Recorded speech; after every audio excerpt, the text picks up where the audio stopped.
Advocate Shakeel ज़ई भाई, ये बताइए कि ये जो अभी वकला का धरना चल रहा था और इसमें कमेटी वगैरह बनी है, तो इसके बारे में आपकी क्या राय है? कुछ हमें तफसील बताइएगा। बिस्मिल्लाहिर्रहमानिर्रहीम अस्सलातु वस्सलामु अलैका खातिमुन नबी। सबसे पहले मैं अर्ज़ करूं कि जिस दिन आमिर वराइज साहब धरने लेकर वहाँ से निकले हैं कराची से, उसी दिन हम लोग कायद तहरीक मतरजन अल्ताफ़ हुसैन भाई का बानी तहरीक का केस के सिलसिले में लाहौर आ गए थे। लेकिन इससे पहले जितने धरने हुए हैदराबाद में, जाम शोरा में, कराची में, हमने सब में भरपूर शिरकत की।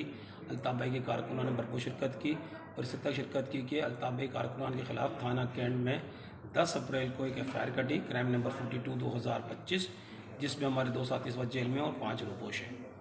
इसके अलावा ये कि हमने हर मौके पर सिंध धरती का साथ दिया है, सिंधी भाइयों के साथ खड़े रहे हैं, तमाम चीज़ें हैं। हम उर्दू बोलने वाले सिंधी हैं, तमाम चीज़ें।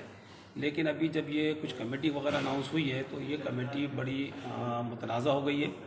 इसमें ऐसा लगता है कि जो हुकूमती नुमाइंदे शामिल हैं, और दूसरी बात ये है कि अगर पीपल्स पार्टी एक तरफ धरने दे रही है, हुकूमतें बैठी हुई है, सेनेट चेयरमैन उनका, सदर पाकिस्तान उनका, अगर ये कमेटी पीपल्स पार्टी इस धरने के मामले में और कैनाल के 6 कैनाल के मामले में संजीदा है, तो सबसे पहले अपनी ज़मीनों के जो अलाटमेंट है उसके मनसूबे का नोटिफिकेशन जारी कर दें।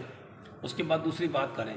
अब पीपल्स पार्टी ग्राउंड के अंदर भी खेल रही है और ग्राउंड के बाहर भी खेल रही है और वकलाओं को तकसीम करने की कोशिश कर रही है। दूसरी बात, मैं आमिर वराइज भाई से स्पेशली दरख्वास्त करूँगा कि जब ये कमेटी तश्कील दें या इसमें जो भी मामला बनाया जाए, उसमें सिंध के शहरी इलाकों के वकलाओं को भी शामिल किया जाए और सिंध के शहरी इलाकों की नुमाइंदगी भी ली जाए, क्योंकि हम तमाम मामला में साथ साथ खड़े रहे हैं और साथ साथ जदोजहद करें। इंशाअल्लाह ताला हम जल्दी हैदराबाद पहुँच के धरना ज्वाइन करेंगे। बहुत शुक्रिया।